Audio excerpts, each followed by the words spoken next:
ആലുവയിൽ നിന്ന് ഒരു പട്ടാപ്പകൽ ഒരു തട്ടിക്കൊണ്ടുപോകൽ വാർത്ത നമ്മൾ കണ്ടിരുന്നു. ആ വാർത്ത സംഭവത്തിൽ ഇപ്പോൾ പ്രതികൾ കാർ ഉപേക്ഷിച്ച് രക്ഷപ്പെട്ടു എന്നുള്ള കൂടുതൽ ഫോളോ അപ്പ് കൂടി പുറത്തു വരികയാണ്. പോലീസ് പിന്തുടരുന്നതിനിടെയാണ് വാഹനം ഉപേക്ഷിച്ച് രക്ഷപ്പെട്ടത്. തിരുവനന്തപുരം മംഗലപുരത്ത് നിന്ന് ഉപേക്ഷിക്കപ്പെട്ട ഇന്നോവ കാർ കണ്ടെത്തിയിട്ടുണ്ട്.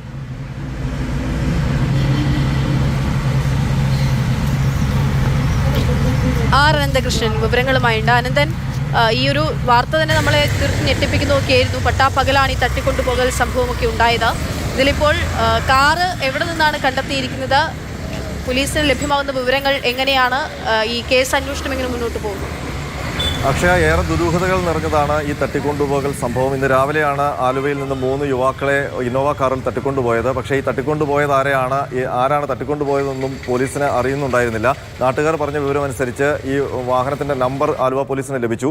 ആ വാഹനം റെൻ്റേക്കാറാണെന്ന് മനസ്സിലായി. അതിൻ്റെ അടിസ്ഥാനത്തിൽ ആ റെൻ്റേക്കാർ സ്ഥാപനവുമായി ബന്ധപ്പെട്ടാണ് GPS വിവരങ്ങൾ പോലീസ് ശേഖരിച്ചത്. അപ്പോഴാണ് ഈ കാർ തിരുവനന്തപുരം ഭാഗത്തേക്ക് ദേശീയപാതയിലൂടെ സഞ്ചരിക്കുന്നു എന്ന് മനസ്സിലാക്കിയത്. തുടർന്ന് തിരുവനന്തപുരം റൂറൽ പോലീസിനെ വിവരം അറിയിച്ചു. അങ്ങനെ തിരുവനന്തപുരം റൂറൽ പോലീസ് ഹൈവേയിലൂടെ വന്ന ഈ കാറിനെ കണ്ടെത്തി. ഈ കാറിനെ ചേസ് ചെയ്യുന്നതിനിടെയാണ് പോലീസ് പിന്തുടരുന്നു എന്ന് മനസ്സിലാക്കിയ ഈ സംഘം കാറുമായി കടരംകുളം ഭാഗത്തേക്ക് വഴിതിരിഞ്ഞത്. ഒരു കായലിൻ്റെ സ്ഥലത്തേക്ക് ഈ വാഹനം ഓടിച്ചു കയറ്റുകയായിരുന്നു. അതിനുശേഷം ഈ കാറിൽ നിന്ന് ഈ സംഘം ഇറങ്ങി ഓടി. പോലീസ് പറയുന്നത് 6 പേർ ഈ വാഹനത്തിലുണ്ടായിരുന്നു എന്നാണ്. ഒരു മതിൽ ചാടിക്കടന്നിവർ വീണ്ടും ദേശീയപാതയിലേക്ക് എത്തി. അവിടെ നിന്ന് ഓട്ടോറിക്ഷയിൽ കടന്നു കളഞ്ഞു എന്നാണ് പോലീസ് ഇപ്പോൾ മനസ്സിലാക്കുന്നത്. കാരണം ആ ഓട്ടോറിക്ഷ ഇപ്പോൾ പോലീസ് കണ്ടെത്തിയിട്ടുണ്ട്. ആ ഓട്ടോറിക്ഷ ഡ്രൈവറിന് ഗൂഗിൾ പേ വഴി പണം കൊടുത്തു എന്ന് പോലീസിനെ തിരിച്ചറിഞ്ഞു. അതിൻ്റെ അടിസ്ഥാനത്തിൽ ഈ ഗൂഗിൾ പേ നമ്പർ ട്രേസ് ചെയ്യുമ്പോൾ അത് തിരുവനന്തപുരം നഗരത്തിലെ അട്ടക്കുളങ്ങരയിൽ ഒരു ജ്യൂസ് കടയിൽ അവിടെയും പണമടച്ചതായി, ജ്യൂസ് വാങ്ങിച്ചതിന് പണമടച്ചതായി കണ്ടെത്തിയിട്ടുണ്ട്. അപ്പോൾ ഈ സംഘം നേരെ തിരുവനന്തപുരം നഗരത്തിലേക്ക് എത്തിയിട്ടുണ്ടെന്നാണ് പോലീസിന് ലഭിക്കുന്ന വിവരം.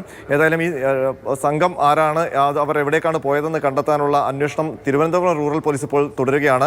കടരംകുളം പോലീസ് സ്റ്റേഷൻ ലഭ്യമാകുന്നുണ്ടോ? അതിലാണ് ഇപ്പോഴും ദുരൂഹതയുള്ളത്. കാരണം പക്ഷേ ഈ കാറിൽ 6 പേരാണ് ഉണ്ടായിരുന്നത്. ഈ 6 പേരും പോലീസിനെ കണ്ട് ഇറങ്ങി ഓടുകയായിരുന്നു. അപ്പോൾ ആ കാറിനുള്ളിൽ ഈ തട്ടിയെടുത്ത ആൾക്കാർ ഉണ്ടായിരുന്നില്ല എന്നാണ് ഇപ്പോൾ പോലീസ് മനസ്സിലാക്കുന്നത്. അവരെ മറ്റെവിടെയെങ്കിലും അവർ കൈമാറുകയോ അതല്ലെങ്കിൽ ഒളിപ്പിക്കുകയോ ചെയ്തിട്ടുണ്ട്. ഈ കാറിലുണ്ടായിരുന്നവർ മുഴുവൻ പ്രതികളാണെന്നാണ് പോലീസ് ഇപ്പോൾ മനസ്സിലാക്കുന്നത്. ഇല്ലെങ്കിൽ ഈ തട്ടിക്കൊണ്ടുപോയവർ ഒപ്പം ഉണ്ടായിരുന്നെങ്കിൽ ഇങ്ങനെ രക്ഷപ്പെടാൻ കഴിയുമായിരുന്നില്ല. അല്ലെങ്കിൽ അവരെ കൂടി ഉപേക്ഷിച്ചിട്ട് ഇവർക്ക് പോകാൻ കഴിയുമായിരുന്നുള്ളൂ. അപ്പോൾ ആലുവയിൽ നിന്ന് തട്ടിയെടുത്തവരെ മറ്റെവിടേക്കോ മാറ്റിയ ശേഷമാണ് ഈ സംഘം കാറിൽ സഞ്ചരിച്ചതെന്നാണ് പോലീസ് ഇപ്പോൾ മനസ്സിലാക്കുന്നത്. തിരുവനന്തപുരം റൂറൽ SP ഇപ്പോൾ കടരംകുളം പോലീസ് സ്റ്റേഷനുണ്ട്. ഏറ്റവും നിർണായകമായ മറ്റൊരു വിവരം, ഈ കാർ റെൻ്റേക്കാർ ആണ്. ഈ റെൻ്റേക്കാർ വാടകയ്ക്ക് എടുത്തിരിക്കുന്നത് പത്തനംതിട്ട എയർ ക്യാമ്പിലെ ASA ആയ സുരേഷ് ബാബു എന്നയാളാണ്.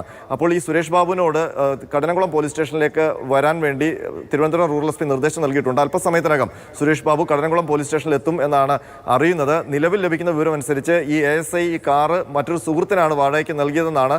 അപ്പോൾ എന്താണ് സംഭവിച്ചത് എന്നത് സംബന്ധിച്ച് ഇപ്പോഴും ഒരു വ്യക്തതയില്ല. ദുരൂഹത അടിമുടി ഈ സംഭവത്തിലുണ്ട്. ആരെയാണ് തട്ടിക്കൊണ്ടുപോയത്, അതിന് കണ്ടെത്തേണ്ടിയിരിക്കുന്നു. അക്ഷയ. ശരി, അനന്തകൃഷ്ണനാണ് വിവരങ്ങൾ നൽകുന്നത്.